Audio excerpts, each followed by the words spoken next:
Assalamualaikum warahmatullahi wabarakatuh. Kembali lagi bersama kami dalam mudzakarah ilmu, belajar bersama kitab Safinah.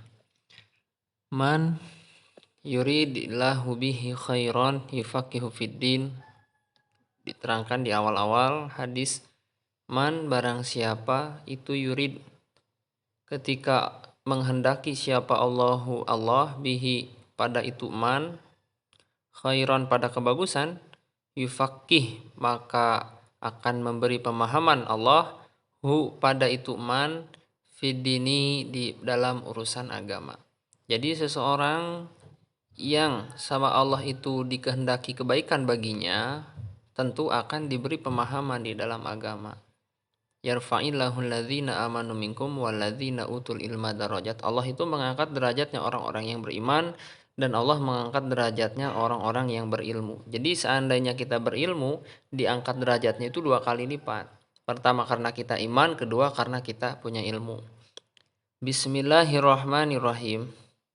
Bismillahi, saya memulai ngaji kitab Safinah dengan menyebut nama Allah Subhanahu wa taala Ar-Rahmani yang memberi nikmat besar di dunia dan di akhirat, Ar-Rahimi yang memberi nikmat kecil di akhirat saja. Untuk makna terjemah bebasnya biasanya dengan menyebut namamu ya Allah yang maha pengasih dan maha penyayang.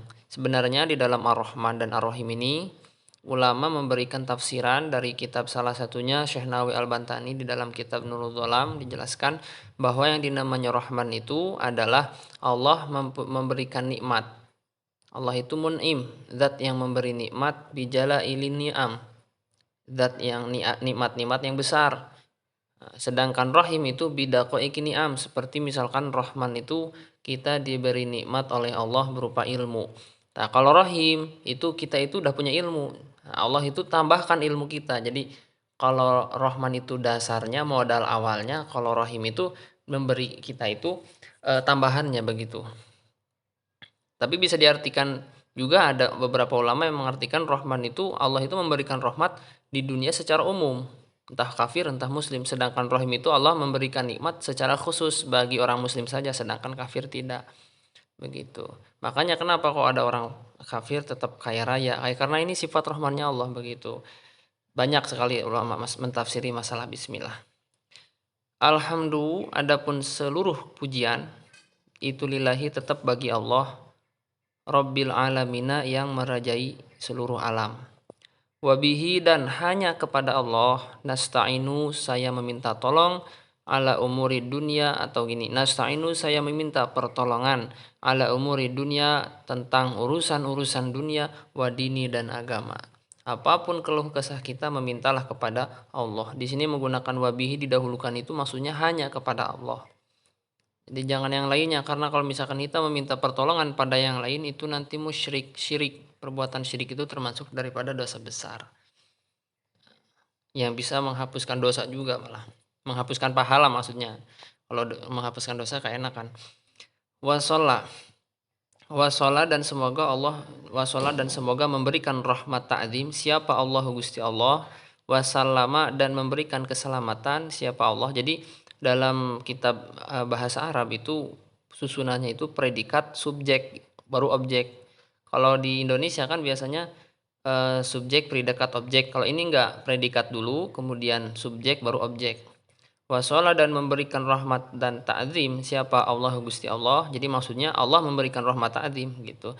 Wassalama dan Allah memberikan keselamatan ala sayyidina kepada junjungan kita semua, tuan kita semua, Muhammadin yakni Nabi Muhammad sallallahu alaihi wasallam, khatamin nabiyina yang menjadi pungkasan para nabi, yang menjadi penutup para nabi. Wa alihi dan kepada keluarganya Kanjeng Nabi, washabihi dan ke para sahabatnya Nabi, ajmaina seluruhnya.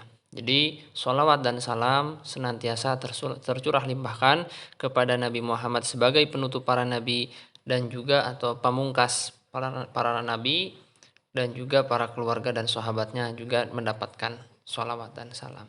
Ada sedikit amalan atau bahkan ada hadis keterangan, barang siapa orang yang menulis nama Muhammad, atau gini, bukan, sallallahu ala Muhammad, man shalla alayya sholatan wahidatan, bukan itu. Man shalla alayya sholatan fi kitabin, barang siapa orang yang menulis nama Kanjeng Nabi, sholawat kepada Kanjeng Nabi di dalam kitab, maka senantiasa malaikat itu meminta ampunan kepada orang yang menulis sholawat di dalam kitab tersebut.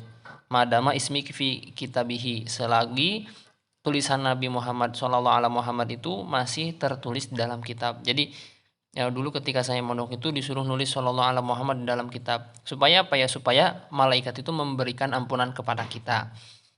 Gitu. Selagi tulisan itu masih ada. Wala haula, dan tidak ada daya menjauhi dari kemaksiatan. Wala kuwata, dan juga tidak ada kekuatan untuk melakukan ibadah. Illa billahi, kecuali dengan pertolongan Allah al-ali yang maha luhur, al-azimi yang maha agung. Ini maksudnya tidak ada daya dan upaya kita melakukan atau kita menjauhi kemaksiatan, kita melakukan ibadah. Itu semua itu bukan karena kita mampu, bukan karena kita itu ada keinginan, bukan karena kita itu sok-sokan gitu ya. Tetapi itu semua tidak lepas ya dari yang namanya taufik, pertolongan Allah Subhanahu wa taala.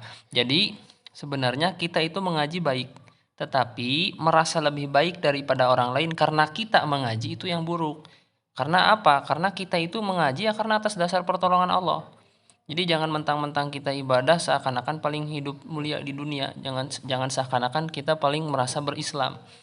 Intinya banyak sekali lah kejadian orang paling merasa Islam itu malah tergelincir di neraka gitu. Karena tidak diperbolehkan dalam syariat Islam itu merasa lebih baik dari siapapun, bahkan dari seekor semut. Wabillahi taufiq wal hidayah. Assalamualaikum warahmatullahi wabarakatuh.